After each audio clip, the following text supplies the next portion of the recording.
कभी आपने सोचा है कि अल्लाह ने आपको रमजान तक जिंदा क्यों रखा? कितने लोग थे जो पिछले रमजान में हमारे साथ थे, लेकिन आज वो इस दुनिया में नहीं है। उनकी कब्रें ठंडी हो चुकी हैं, उनका हिसाब शुरू हो चुका है, और हम अभी भी जिंदा हैं, सांस ले रहे हैं, रमजान देख रहे हैं। ये कोई छोटी बात नहीं है, ये अल्लाह की तरफ से एक दावत है।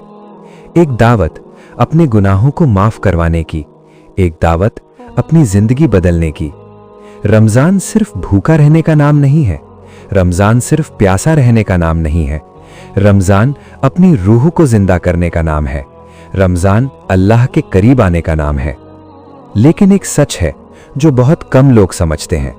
बहुत से लोग रोजा रखते हैं, लेकिन उन्हें रोजा सिर्फ भूख और प्यास देता है, उन्हें कुछ और नहीं मिलता, न सुकून, न माफी, न जन्नत की खुशखबरी। क्यों? क्योंकि उनका जिस्म तो रोजा रखता है, लेकिन उनका दिल नहीं रखता, उनकी जुबान नहीं रखती, उनकी आंखें नहीं रखती, उनकी सोच नहीं रखती। वो सब कुछ करते हैं जो अल्लाह को पसंद नहीं है, और फिर कहते हैं हमें सुकून क्यों नहीं मिलता।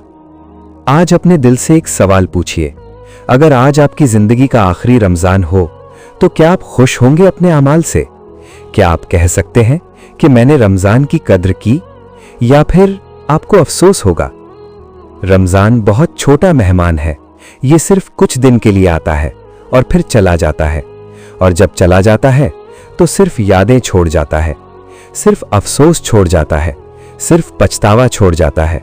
लेकिन जो इसकी कद्र करता है उसकी जिंदगी बदल देता है, उसकी तकदीर बदल देता है, उसके गुनाह माफ हो जाते हैं, उसकी दुआ कबूल हो जाती है।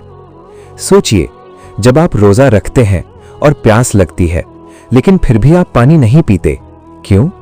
क्योंकि आपको पता है अल्लाह देख रहा है। जब आप भूखे होते हैं और फिर भी नहीं खाते, क्यों?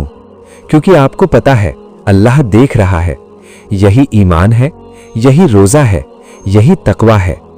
अल्लाह को आपकी भूख नहीं चाहिए, अल्लाह को आपकी प्यास नहीं चाहिए, अल्लाह को आपका दिल चाहिए। अल्लाह देखना चाहता है कि आप उसके लिए क्या छोड़ सकते हैं, आप उसके लिए कितना रुक सकते हैं, आप उसके लिए कितना बदल सकते हैं। और जब बंदा अल्लाह के लिए रुक जाता है तो अल्लाह उसकी जिंदगी बदल देता है, उसका नसीब बदल देता है, उसकी मुश्किलें आसान कर देता है, उसकी दुआ कबूल कर लेता है। लेकिन एक और सच है, रमजान में शैतान कैद कर दिया जाता है, फिर भी लोग गुनाह करते हैं। क्यों? क्योंकि असली शैतान बाहर नहीं है, असली शैतान अंदर है, हमारे नफ्स के अंदर, हमारी ख्वाहिशों के अंदर। और रमजान इसी नफ्स को कंट्रोल करना सिखाता है, इसी दिल को साफ करना सिखाता है, इसी रूह को जिंदा करना सिखाता है।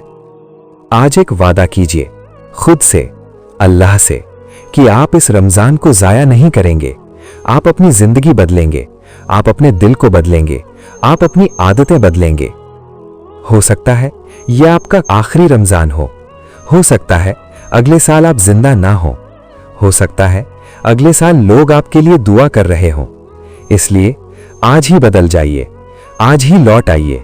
अल्लाह इंतजार कर रहा है, अल्लाह चाहता है कि उसका बंदा वापस आए। और जब बंदा एक कदम अल्लाह की तरफ बढ़ता है तो अल्लाह उसकी तरफ दौड़ कर आता है, अल्लाह उसे माफ कर देता है, अल्लाह उसे अपना बना लेता है। सोचिए कितनी बड़ी बात है। आज रात जब आप सोएं तो एक बार जरूर सोचिए, अगर ये आपकी जिंदगी की आखिरी रात हो तो क्या आप तैयार हैं अपने अमाल से?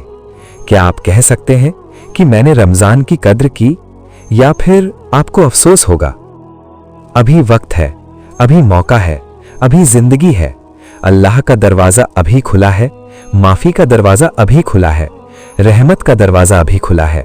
सिर्फ एक सजदा आपकी जिंदगी बदल सकता है, सिर्फ एक आंसू आपके गुनाह माफ कर सकता है, सिर्फ एक सच्ची तौबा आपको जन्नत तक ले जा सकती है। आज रात अल्लाह को पुकारिए, दिल से पुकारिए, आंसुओं के साथ पुकारिए और कहिए, या अल्लाह मैं वापस आ गया, या अल्लाह मुझे माफ कर दे, या अल्लाह मुझे अपना बना ले। और यकीन रखिए अल्लाह आपको कभी रिजेक्ट नहीं करेगा, अल्लाह आपको जरूर माफ करेगा। और हो सकता है यही रमजान आपकी जिंदगी का सबसे बड़ा तोहफा बन जाए, और हो सकता है यही रमजान आपको जन्नत तक पहुंचा दे। अगर ये बात दिल को छू गई हो तो आज ही अपनी जिंदगी बदलने का फैसला कर लीजिए और अल्लाह से अपना रिश्ता मजबूत कर लीजिए, क्योंकि जिंदगी का कोई भरोसा नहीं, लेकिन अल्लाह का वादा सच है और अल्लाह कभी अपना वादा नहीं तोड़ता।